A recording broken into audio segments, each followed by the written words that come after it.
নমস্কার বন্ধুরা, আমি দেবযানী। আমার চ্যানেলে আপনাদের সবাইকেই স্বাগত জানাই। প্রত্যেক দিনের মতো আজকেও একটা রেসিপি আমি আপনাদের সঙ্গে শেয়ার করব।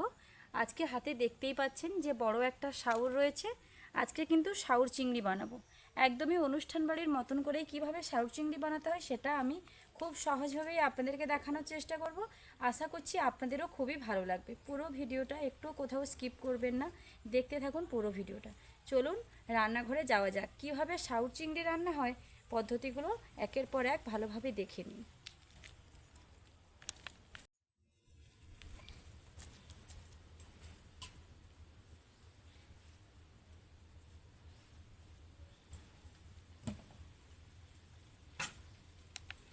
প্রথমেই শাউটটাকে আমি ভালোভাবে কেটে নেব, তবে বেশ লম্বা রয়েছে। প্রথমে ছোট ছোট করে কাটবো, বেশ কয়েকটা ভাগে ভাগ করে নেব। শাউটটা কিন্তু একদমই তাজা, দেখুন ভেতরের শাঁসটা শুধু দেখুন, একদমই সাদা ধপধপে।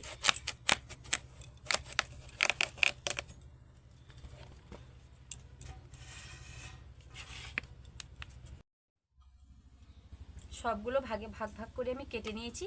এইবার একের পর এক আমি শাউটটাকে কাটবো। আর কিভাবে শাউটটা কাটতে হবে সেটাও ভালোভাবে লক্ষ্য করে দেখে নিন। এই দেখুন, শাউরের গায়ের এরকম একটা মোটা অংশ তুলে দিতে হবে। সবুজ যে অংশটা একটু মোটা করেই তুলতে হবে, খুব বেশি পাতলা করে তোলার দরকার নেই। এই শাউর এই শাউরটা কিন্তু সারা বছর আপনি পাবেন না, বছরে 3 থেকে 4 মাস এই শাউরের সিজনটা থাকে। এই 3-4 মাস কিন্তু শাউরটাকে মনের মতন করে খেয়ে নিতে পারেন। এর ঠিক যেভাবে আমরা পনির কাটি সেরকমভাবে এটা কাটতে হবে। প্রথমে 4 ভাগে ভাগ করে নিয়েছি।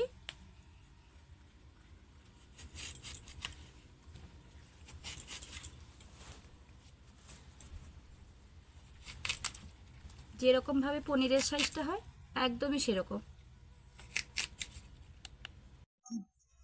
এরকমভাবেই কিন্তু কাটতে হবে।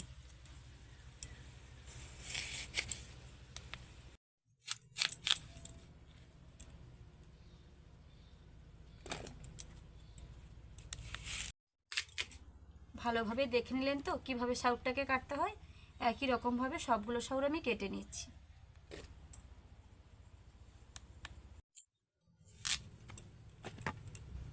সবগুলো শাউর আমি ভালোভাবে কেটে নিয়েছি। দেখুন গামলা একদম ভর্তি হয়ে গেছে। ভালোভাবে এটাকে জল দিয়ে ধুয়ে জলটা কিন্তু ফেলে দেব। একবার নয়, 2 থেকে 3 বার জল দিয়ে ধুয়ে শাউরগুলোকে পরিষ্কার করে নেব।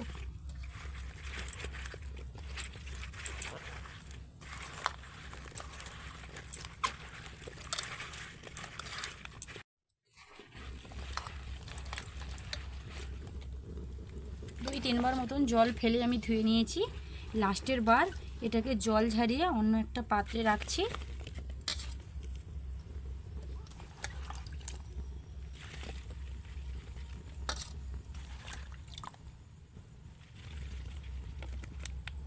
এবার যেটা করতে হবে, শাউরের মধ্যে কিন্তু লবণ মাখাতে হবে।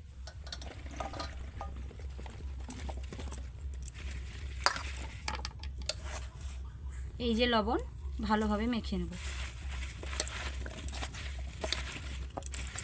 পাত্রটা একটু ছোট হয়ে গেছে। এগুলো কাঁচা অবস্থাতে এরকম লাগছে, যখন ভাজা হয়ে যাবে না অনেকটাই জীর্ণ হয়ে যাবে। একটু ঝাঁকিয়ে ঝাঁকিয়ে লবণটা মেখে নেব। আর এদিকে আমি উনুন ধরিয়ে নিয়েছি, এইবার কড়াইটা বসিয়ে দেব। শাউর চিংড়ি বানানোর জন্য কিন্তু চিংড়ি মাছের প্রয়োজন। আমি এখানে চিংড়ি মাছ নিয়েছি। চিংড়ি মাছটাকে কিন্তু আগে থেকে কেটে পরিষ্কার করে লবণ মাখিয়ে রেখেছি। আর এই শাউর চিংড়িতে চিংড়ি মাছের মাথাটা বাদ দিয়ে দিলেই কিন্তু দেখতে ভালো লাগে। তার জন্য আমি চিংড়ি মাছের মাথাটা কিন্তু বাদ দিয়ে দিয়েছি। আর অনেক সময় চিংড়ি মাছ তরকারিতে যেভাবে দেওয়া হয় চিংড়ি মাছটা যেন শক্ত শক্ত লাগে। আজকে আমি শাউর চিংড়িতে যেভাবে চিংড়ি মাছটা দেবো একদমই শক্ত লাগবে না, খুব সুন্দর নরম নরম লাগবে। প্রথমে কিছুটা জল কড়াইতে দিয়ে দিচ্ছি। জলটা যখন একদম গরম হয়ে টকবগিয়ে ফুটতে থাকবে তখনই চিংড়ি মাছগুলো দিয়ে দেব। আজকে আমি সাউথ চিংড়িটা যে রান্না করব, চিংড়ি মাছগুলো কিন্তু ভেজে দেবো না। চিংড়ি মাছগুলো জলের মধ্যে এভাবে সেদ্ধ করেই দেবো। দেখবেন জলের মধ্যে চিংড়ি মাছ দিয়ে সেদ্ধ করে দিলে না, তার স্বাদটা একদমই আলাদা হয়। জলটা খুব ভালোভাবে গরম হয়ে গেছে, ফুটিয়েও উঠেছে। চিংড়ি মাছগুলো দিয়ে দেবো।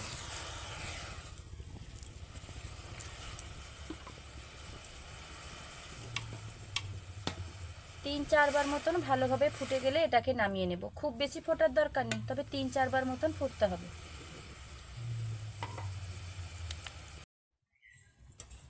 এইবার একটা ছান্তা নিয়েছি, ছান্তার মধ্যে জলটা ঝারিয়ে চিংড়ি মাছগুলো প্লেটের মধ্যে রেখে দেবো।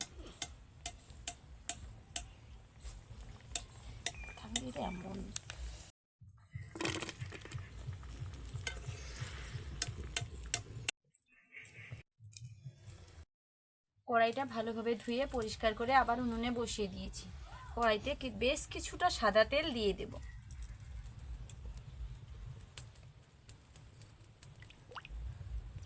সাউরগুলোকে বেশ অনেকগুলো তেলে কিন্তু ভেজে নিতে হবে।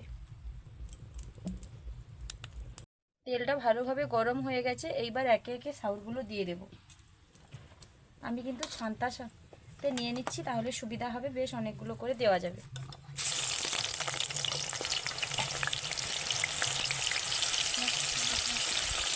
সাউরগুলো ভাজার সময় কিন্তু খুব বেশি আঁচ দেওয়া যাবে না। খুব বেশি আঁচ দিলে ওপর ওপর লাল হয়ে যাবে, ভেতরটা কিন্তু ভালোভাবে ভাজা হবে না।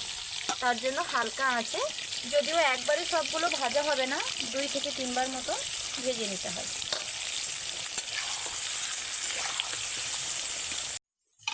এইবার একটা ঢাকনা দিয়ে দেব। ভাজা হওয়ার জন্য কিছুটা সময় দেব। 2 থেকে 3 মিনিট পর ঢাকনা খুলে কিন্তু নেড়ে দিতে হবে, না হলে একই জায়গায় খুব বেশি লাল হয়ে যাবে।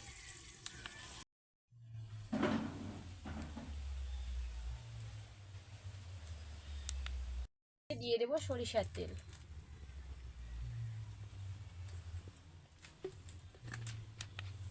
প্রথমেই তেলের মধ্যে দিয়ে দেব পেঁয়াজ বাটা। পেঁয়াজটা আপনারা কুচিয়েও দিতে পারেন, তবে বাটা পেঁয়াজটা দিলে না গ্রেভিটা বেশ সুন্দর হয়, তার জন্য আমি এখানে পেঁয়াজ বাটা নিয়েছি। একই সঙ্গে দিয়ে দেব রসুন বাটা। আদা বাটাটা আমি দিলাম না, কারণ আমার কাছে আদার পাউডার রয়েছে, আমার বাড়িতেই তৈরি করা আদার পাউডার। যদি আপনাদের কারো দেখতে ইচ্ছে করে অবশ্যই আমার চ্যানেলে গিয়ে দেখে নেবেন। দিয়ে দিলাম আদা পাউডার, একই সঙ্গে দিয়ে দেবো লঙ্কা। আমি এখানে ঝালের জন্য ব্যবহার করছি লাল লঙ্কার গুঁড়ো। লঙ্কা গুঁড়োটা তেলে পেঁয়াজের সঙ্গেই কিন্তু কষবো। সবসময় পেঁয়াজ ভাজা ভাজা হয়ে এলে পরে লঙ্কা গুঁড়ো হলুদ গুঁড়ো আপনারা দিয়ে রান্না করেন, একদিন এরকমভাবে রান্না করবেন। পেঁয়াজের সঙ্গে লঙ্কা গুঁড়োটা দিয়ে বেশ সুন্দর ভাজা ভাজা করে নেব পেঁয়াজটাকে।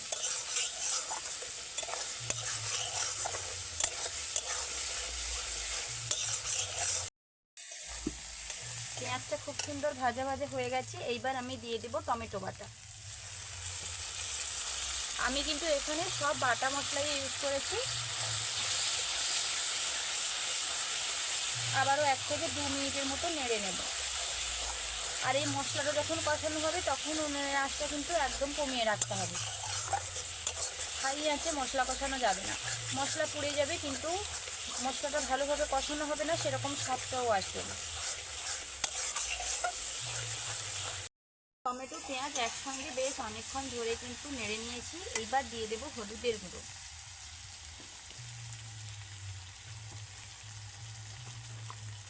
দিয়ে দেব কাশ্মীরি লঙ্কার গুঁড়ো, দিয়ে দেব জিরার গুঁড়ো। 1-2 সেকেন্ড মতো নেড়ে অল্প পরিমাণে জল দিয়ে মশলাটা ভালোভাবে কষে নেব।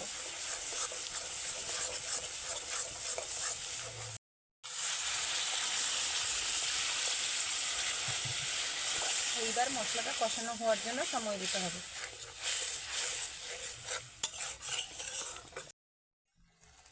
এবার পরিমাণ মতো লবণ দিয়ে দেব। যতক্ষণ না পর্যন্ত তেল ছাড়ছি তত সময় পর্যন্ত মশলাটাকে কষিয়ে নিতে হবে। তো কষানো হওয়ার জন্য সময় দিলাম। মশলা থেকে কিন্তু কিছুটা তেল ছেড়ে ছেড়ে গেছে। এই পর্যায়ে কিন্তু দিয়ে দেব শাউর আর চিংড়ি মাছ।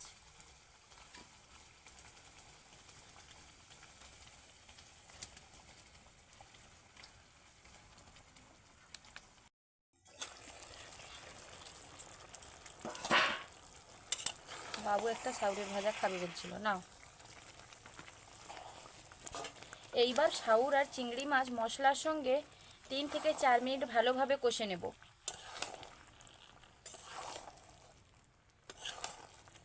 আর এই কষানোর সময় কিন্তু উনুনের আঁচটা একদম কমিয়ে রাখতে হবে। যখন তেল দিয়ে মশলাটা কষানো হচ্ছিল, জল দেওয়ার পর যখন মশলা কষানো হচ্ছিল, তখন কিন্তু একটু বেশি আঁচ দিলে কোনো অসুবিধা ছিল না। এই সময় উনুনের আঁচটা একদম কমিয়ে দিতে হবে, হালকা আঁচে কষে নেব। এরকমভাবে হালকা আঁচে কষলে পর শাউরের ভেতরে মশলাগুলো ভালোভাবে ঢুকে যাবে, স্বাদটাও দ্বিগুণ বেড়ে যাবে। 3-4 মিনিট ভালোভাবে কষে নিয়েছি মশলার সঙ্গে শাউর, চিংড়ি মাছ সব কিছু। এইবার জল দিয়ে দেব। শাউরটাকে একদম ডোবা তেলে ভাজার জন্য কিন্তু প্রায় 90% মতো সেদ্ধ হয়ে আছে, তবে খুব বেশি জল আমি দেব না, আর একটুখানি দেব।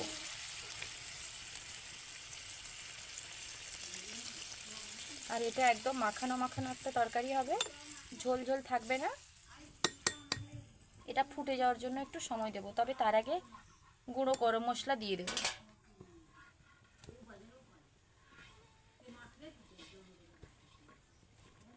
এটা আমার বাড়িতে তৈরি করা গুঁড়ো গরম মশলা। এবার ফুটে যাক। শাউল চিংড়ি আমার একদম রেডি হয়ে গেছে। আর দেখুন চারদিকটা কিভাবে তেল ছেড়ে ছেড়ে গেছে। অনুষ্ঠান বাড়িতে কিন্তু এরকমভাবেই শাউল চিংড়িটা হয়। শাউল চিংড়িটা হওয়ার পর সবশেষে কিছুটা বাটার দিয়ে দিতে পারেন। আমি কিন্তু বাড়িতেই খাবো, তাই বাটারের ব্যবহারটা করলাম না। বেশ কয়েকদিন আগেই কিন্তু একটা নেমন্তন্ন বাড়ি ছিল, সেই নেমন্তন্ন বাড়িতে এরকমভাবে শাউল চিংড়ি হয়েছিল।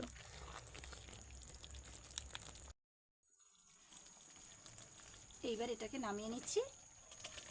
গরম গরম ভাতের সঙ্গে পরিবেশন করুন পুরো পরিবারের জন্য অসম্ভব মজাদার একটা শাউল চিংড়ি।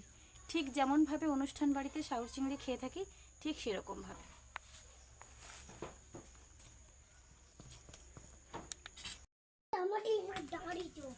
তাহলে বন্ধুরা, আমি তো অনুষ্ঠান বাড়ির মতন করেই শাউল চিংড়ি তোমাদের সঙ্গে শেয়ার করেছি। অবশ্যই অবশ্যই বাড়িতে একবার হলেও এই শাউল, যতদিন থাকবে 2 থেকে 3 মাস পর্যন্ত কিন্তু শাউল থাকে, একবার বাড়িতে বানিয়ে খাবেন। আমার এই রেসিপিটা যদি আপনাদের ভালো লেগে থাকে, লাইক কমেন্ট ও শেয়ার করতে ভুলবেন না। আরও এরকম নতুন নতুন ধরনের রেসিপি পাওয়ার জন্য আমার চ্যানেলটিকে সাবস্ক্রাইব করে আমার পাশে থাকবেন, যাতে নতুন নতুন ধরনের রেসিপি আমি দিন প্রতিদিন আপনাদের সঙ্গে শেয়ার করতে পারি। দেখা হচ্ছে আবার নতুন কোনো রেসিপি নিয়ে। ততক্ষণ সুস্থ থাকুন, ভালো থাকুন। ভিডিওটা এখানেই শেষ করছি।